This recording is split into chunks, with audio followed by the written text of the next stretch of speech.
नीले आसमान में एक आकृति दिखाई दे रही थी जो अपने भैंसे पर सवार होकर जा रही थी।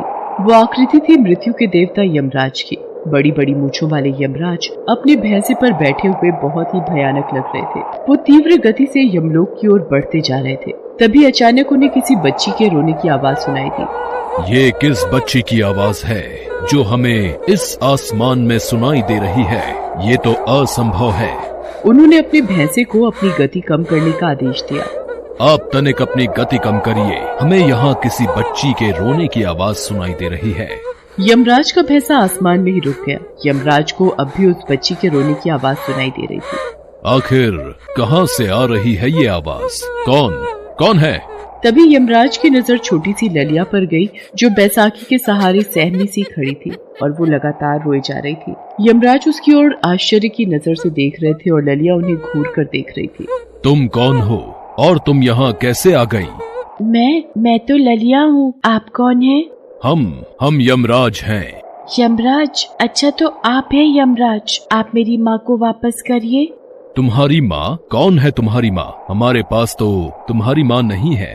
आप झूठ मत बोलिए। सभी तो कह रहे थे कि आप मेरी माँ को यमलोक लेकर जा रहे हैं। उसकी बात सुनकर यमराज ने अपनी आंखें बंद की और कुछ देखने की कोशिश की। उन्होंने देखा कि जोरों की बारिश हो रही थी। शकुंतला बहुत देर से बारिश के बंद होने का इंतजार कर रही थी, लेकिन बारिश थी कि रुकने का नाम ही नहीं ले रही थी। उसकी छोटी बेटी ललिया बिस्तर पर लेटी हुई थी।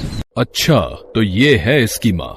शकुंतला की दिव्यांग बेटी ललिया को कल रात से तेज बुखार था। शकुंतला ने उसे रात को दवा दी थी, लेकिन उसका बुखार नहीं उतर रहा था। अब घर में बुखार की कोई और दवा थी नहीं, इसलिए वो बारिश के थमने का इंतजार कर रही थी ताकि वो बाहर से दवा ले आए। ललिया को अभी भी तेज बुखार था।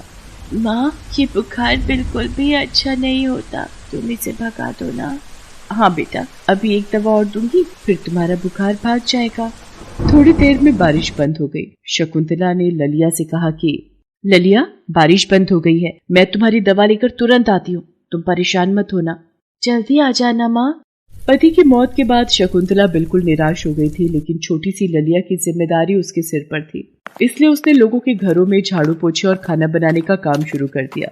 वो ललिया से बहुत प्यार करती थी और ललिया भी उसके बिना एक पल भी नहीं रह सकती थी। यूं कहे कि एक दूसरे में ही दोनों के प्राण बसते थे। बहरहाल शकुंतला दवा की दुकान पर पहुंची। भैया, मेरी बेटी को कल रात से तेज बुखार है। रात को दवा दी थी लेकिन कोई फायदा नहीं हुआ। ऐसी दवा दीजिए ना जिससे उसका बुखार तुरंत उतर जाए। डॉक्टर की कोई पर्ची है क्या तुम्हारे पास? पर्ची तो नहीं है भैया। अरे बिना पर्ची के कौन सी दवा दूं? पिछली बार उसे बुखार हुआ था तो आपने ही दवा दी थी, आज भी वैसी कोई दवा दे दो ना। दुकानदार ने शकुंतला को दवा दे दी। वो दवा लेकर घर वापस लौट रही थी। हे भगवान, इस दवा का असर सही से हो जाए और ललिया बिल्कुल ठीक हो जाए तो मैं 10 रुपए का प्रसाद चढ़ाऊंगी। वो अपने ख्यालों में खोई सड़क पर चली जा रही थी। अचानक एक तेज रफ्तार ट्रक ने उसे टक्कर मार दी। शकुंतला सड़क पर गिर गई। उसके सिर से खून निकलने लगा और वो वहीं छटपटाने लगी। एक्सीडेंट देख आसपास के लोगों की भीड़ लग गई। ये ट्रक वाले भी ना पीकर चलाते हैं, सब पीकर। बिल्कुल सही कहा भाई आपने, पीकर भी चलाते हैं और बहुत स्पीड में भी चलाते हैं। हाँ। दूसरी ओर शकुंतला को घर लौटने में बहुत देर हो रही थी, इसलिए उसकी बीमार बेटी ललिया को उसकी चिंता होने लगी। ये माँ कहाँ चली गई? कितनी देर हो गई है? मुझे तो बोला था थोड़ी देर में आ जाएंगी। ललिया ने थोड़ी देर और इंतजार किया, लेकिन शकुंतला नहीं लौटी। अब तो उसका भी मन बहुत घबराने लगा। उसने अपनी बैसाखी उठाई और बुखार की हालत में ही बाहर निकल गई। थोड़ी दूर जाने पर ही उसे एक जगह लोगों की भीड़ इकट्ठा दिखी। वहाँ खून से लथपथ अपनी माँ को देखा और उसके मुंह से चीख निकल गई। माँ, ये क्या हो गया? ये तुझे क्या हो गया? ललिया की रोने की आवाज से शकुंतला के शरीर में कुछ हलचल तो हुई, लेकिन फिर उसका शरीर पूरी तरह शांत पड़ गया। ललिया ने उसे उठाने की बहुत कोशिश की, लेकिन वो खामोश रही। किसी ने एम्बुलेंस को फोन कर दिया। एम्बुलेंस आई और उसे अस्पताल ले गई। डॉक्टरों ने जब उसे देखा तो ये तो मर चुकी है। कुछ देर बाद ललिया की पड़ोसन विमला और ललिया के मामा रघुवीर अस्पताल पहुंचे। अपने मामा को देखकर ललिया फूट फूट कर रोने लगी। मामा, देखिए ना, माँ तो जागती ही नहीं, इन्हें जगा दीजिए, इन्हें बोलिए ना, मेरी तबीयत ठीक नहीं है। ललिया, तेरी माँ अब नहीं जगेगी, वो बहुत दूर चली गई है। दूर? नहीं मामा, माँ मुझे बताए कहीं नहीं जाती। ललिया, तेरी माँ यमराज के पास चली गई है, वो उसे ले गए हैं। ललिया बहुत छोटी थी, मृत्यु और यमराज का मतलब नहीं समझती थी। उसे तो बस एक बात समझ आती थी कि उसकी माँ जाग नहीं रही है और उसे जगाना है। वो रोते हुए ही उसे लगातार जगाती रही, लेकिन काश की कोई मौत के बाद जाग सकता। शकुंतला की पड़ोसन विमला को ललिया पर बहुत दया आ रही थी। उसने उससे कहा, ललिया, जो मर जाते हैं ना, यमराज उसे लेने आते हैं और उसे लेकर अपने साथ चले जाते हैं। तुम्हारी माँ अब यमराज के पास चली गई है। ऐसे कैसे चली गई है मुझसे पूछे बिना? मैं तो उन्हें जाने नहीं दूंगी। अपनी माँ का हाथ पकड़कर रखूंगी, जोर से पकड़कर रखूंगी। ललिया ने अपनी माँ का हाथ जोर से पकड़ लिया और रोते रोते बेहोश हो गई। यमराज आए तो जरूर शकुंतला की आत्मा को अपने साथ ले जाने के लिए, लेकिन ललिया का अपनी माँ के प्रति प्रेम और ताकत के कारण वो भी यमराज के पीछे पीछे आ गई। ललिया, तुम सही कह रही थी, तुम्हारी माँ मेरे पास ही है। देखा, मैंने कहा था ना वो आपके पास है। चलिए अब उन्हें वापस करिए। हम उसे वापस नहीं कर सकते ललिया। क्यों? यही सृष्टि का नियम है। बहुत ही गलत नियम है। माँ तो कहती थी कि हमें किसी से पूछे बिना उसकी छोटी से छोटी चीज भी नहीं लेनी चाहिए।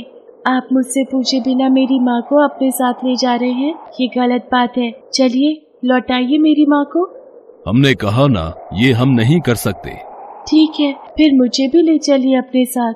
हम ये भी नहीं कर सकते क्योंकि तुम्हारा समय नहीं आया है। मैं वो सब नहीं जानती। मैं अपनी माँ को लिए बिना वापस नहीं जाऊंगी। ये कहकर वो फिर से रोने लगी। यमराज बहुत बड़े धर्म संकट में फंस गए थे। उन्हें समझ नहीं आ रहा था कि सृष्टि का ये विधान कैसे तोड़ दे, लेकिन उन्हें ये बात तो समझ आ गई कि इस लड़की के इस तरह से उनके पीछे पीछे आने के पीछे भगवान की माया है। फिर भी उन्होंने ललिया से कहा कि ललिया, हम तुम्हें तुम्हारी माँ के बदले में और कुछ दे देते हैं। बोलो, तुम्हें क्या चाहिए?